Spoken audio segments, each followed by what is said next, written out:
Muy buenas. De nuevo, una vez más, esto es No hay derecho, el lugar donde hablamos de derecho. ¿De qué vamos a hablar? Soy Miguel Ángel Velarde, su humilde abogado de provincias. ¡Ebrios patanes del jurado! Y aquí estamos de nuevo, sobreviviendo a la nueva normalidad del estado de posemergencia, emergencia, o váyase usted a saber qué, dispuestos a concluir la saga que empezamos en el anterior vídeo sobre los derechos humanos. ¿Recuerdan ustedes lo que hablamos en aquella ocasión? Vamos a hacer un pequeño resumen para no perdernos, algo cortito, no se asusten. Estábamos con el fin de las monarquías absolutas, el antiguo régimen, el despotismo ilustrado, y pasábamos a la edad contemporánea. Pasábamos a través de las revoluciones liberales. ¡Orden, señor Sims! No tiene usted la palabra. Y cala en la sociedad la necesidad de interponer una serie de límites al poder. Una serie de límites para evitar una tiranía, porque la tiranía no solamente era ineficaz, sino que además era moralmente mala. ¿Cuál fue uno de esos límites? Pues establecer una serie de aspectos de la vida de cada persona en las que ningún poder, sea cual sea su origen, su legitimidad o su fuerza, estaba legitimado para entrar y para manipular o para coartar. Y a eso se le llamó derechos humanos. ¿Esos derechos cuáles eran o cuáles son? Pues todos los que se le viene a la cabeza a todo el mundo en la primera impresión cuando hablamos de derechos humanos. Derecho a la vida, derecho a la propiedad, derecho a la libertad de conciencia, derecho a la libertad de expresión, libertad de deambulación, derecho a no ser castigado sin un proceso justo con las debidas garantías, cosa bastante amplia y difusa, pero ya es algo, mejor que lo que había. ¿Qué ocurre? Pues que, como ya dijimos en otros vídeos anteriores, en nuestra sociedad pugnan y disputan dos ideas y dos concepciones de la vida social.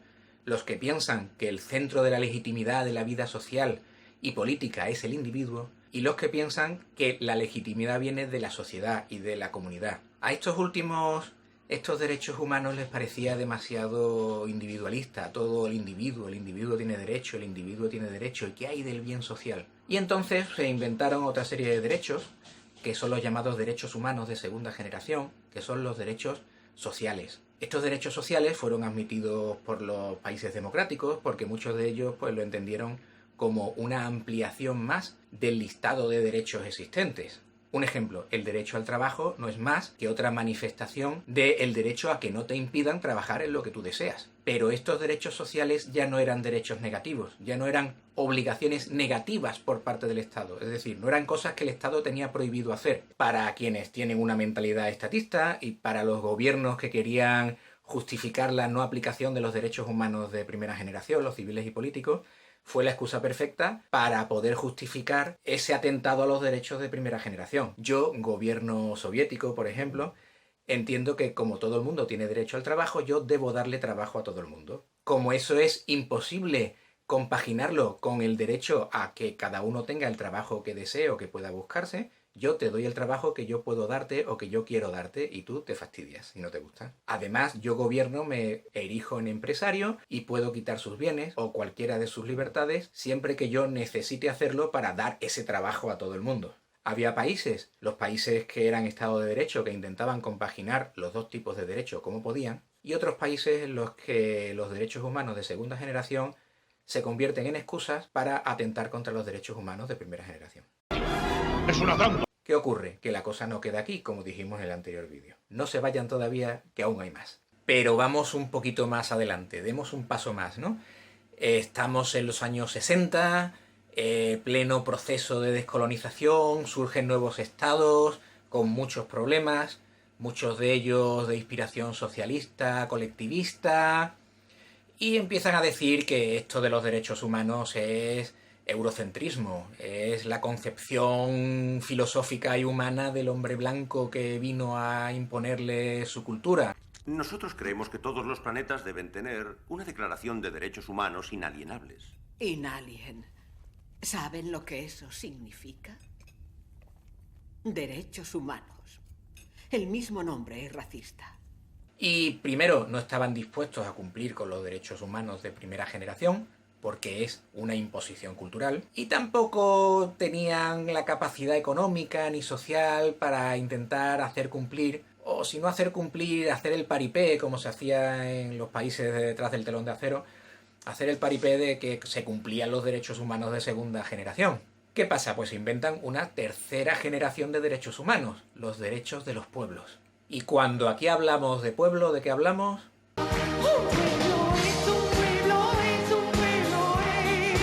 Hombre, un pueblo es ese sitio donde vive esa tía mayor, soltera, donde te dice que como allí no se come en ninguna parte, y que cuando te vas a casar, y cuando vas a traer al niño, y para cuando la parejita. Ese es el pueblo. Podríamos hablar también de la concepción romana de pueblo, es decir, el conjunto de los hombres libres que podían armarse y tenían el gladius preparado para evitar una invasión y defender el terruño, ¿no? No.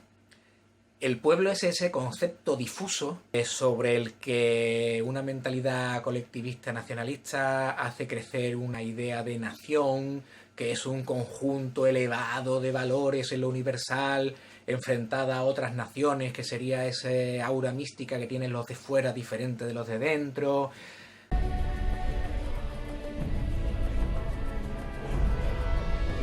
Ojo, que cuando hablamos de pueblo, de sociedad, no estamos hablando de una sociedad limitada o anónima, no estamos hablando de una cooperativa ni de una comunidad de propietarios en los que se sabe exactamente quiénes son y hay un mecanismo por el que se toman las decisiones entre todos. No, estamos hablando de un concepto difuso en el que alguien se erige como gobernante y dice que él es la voluntad del pueblo, para entendernos. En fin, que tenemos ese concepto difuso de pueblo, que si ya el concepto de sociedad es difuso, el de pueblo les contaré. Y ese pueblo ahora resulta que tiene derecho a su propia cultura, tiene derecho a su propio tipo de gobierno, que es una forma de legitimar tiranías. Oiga, es que las democracias están muy bien, pero mi pueblo siempre ha sido regido por un dictador antropófago que mata gente si intenta sacar los pies del plato. Ese pueblo tiene derecho a su propia religión y tiene derecho a su propia lengua.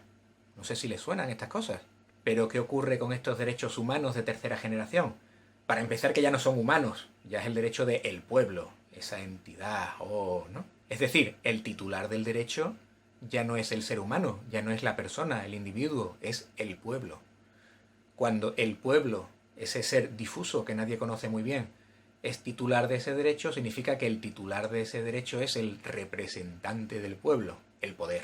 ¿Y quién es el obligado? Pues no se sabe muy bien. ¿El obligado serían otros pueblos? En la práctica son los individuos. Además, ya no son derechos negativos, ya no es algo que el poder no puede hacer, ahora es el poder el que debe hacer algo. Pero más aún, ya no existe una acción, no existe una posibilidad de acudir a un árbitro imparcial, un juez, que decida que el poder no puede hacer algo. No, el poder, el gobierno, se erige como el titular del derecho, como el obligado por el derecho y como el que ejerce ese derecho positivo. Es decir, si teníamos que los derechos humanos en su origen eran esferas de protección de un individuo en las que ningún poder podía tocar, hemos terminado en unos derechos humanos que son esferas de poder, esferas de potestad de actuación de ese poder frente a todos, frente a otros poderes y frente a los individuos.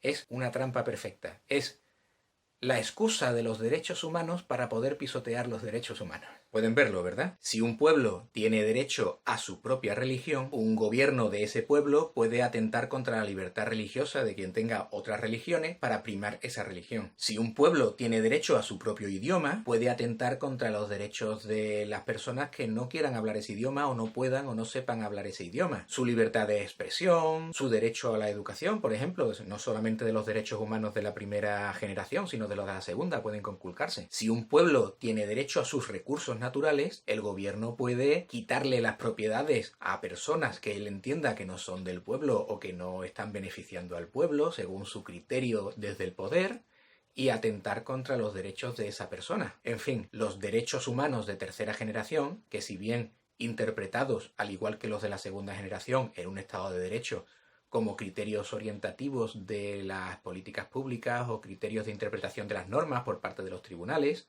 o como ampliaciones de los derechos anteriores, en la práctica se convierten básicamente en excusas para los tiranos y los totalitarios para aplastar los derechos personales de cada una de las personas. ¡Es una trampa! El viejo truco es definir por parte del poder quién es el pueblo o qué es el pueblo y dejar fuera a quien no nos interese. Por eso es importante saber de lo que se habla para evitar que se la den a uno con queso.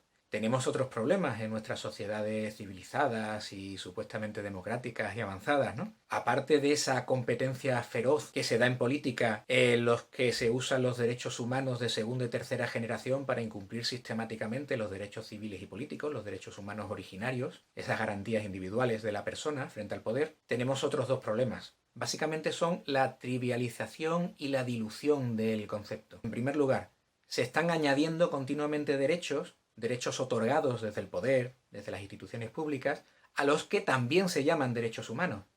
Es decir, los derechos humanos son muy poquitos, porque engloban una esfera muy amplia de la vida del individuo, la vida, la libertad, la propiedad, ¿no?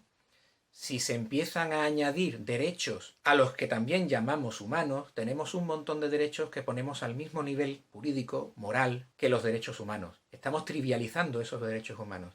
Pero hay algo peor. Si entendemos que esos derechos humanos eran previos y superiores a la ley, previos y superiores a cualquier poder político, lo sean o no, pero el poder político asintió y se autolimitó poniéndose esos derechos por encima y previamente a ellos, si se siguen añadiendo una serie de derechos humanos, que pueden ser derechos perfectamente, pero no necesariamente derechos humanos, lo que se hace es que se pone a los derechos humanos originarios al mismo nivel que los demás. Y si el poder puede darte derechos, también te lo puede quitar. Y volvemos al problema inicial, volvemos a la situación previa a las revoluciones liberales. Volvemos al despotismo ilustrado. Todo para el pueblo, pero sin el pueblo. Sé bueno. Obedece que yo te cuido.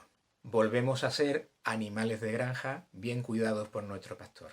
Aunque quizás la diferencia es que ahora se puede elegir al pastor, aunque se es menos esclavo porque se pueda elegir al amo. De modo que, como resumen, tenemos 3 generaciones de derechos humanos. Los primeros, los derechos civiles y políticos. Los derechos que dimanan de la propia dignidad del ser humano por el propio hecho de serlo, y son derechos de la persona. Segundo, los derechos de segunda generación o derechos sociales, que son o bien una ampliación de derechos o bien una excusa para atentar contra los primeros derechos en función de si usted pertenece a un Estado de Derecho o es un gobierno totalitario o pretende serlo dentro de un Estado de Derecho. Y la tercera generación son los derechos de los pueblos, que se les llama derechos, aunque no tiene a un obligado a cumplirlo, ni tiene un titular de esos derechos, porque el titular es un pueblo, y un pueblo no es alguien, no es una persona, es un concepto difuso, pues se les llama derecho y puede usted llamarlo derecho si entiende que el individuo es una mera hormiga de hormiguero y es un mero eslabón de la cadena y que los titulares de derecho son las comunidades. Bueno, y eso es todo por hoy, que estoy intentando resumir y hacer esto cortito. Sobre esto ya he escrito antes en el blog Desde el Exilio, que les recomiendo a todos. No por lo que yo escribo en él, sino por lo que escriben otras personas mucho más formadas, puestas, interesantes e inteligentes que yo. De modo que eso es todo por hoy. Yo soy Miguel Ángel Velarde, su humilde abogado de provincias, que estoy a su disposición. Esto ha sido No hay Derecho y volveremos con nuevas e interesantes aventuras en el mundo del derecho. Muchas gracias por escucharme y hasta la próxima.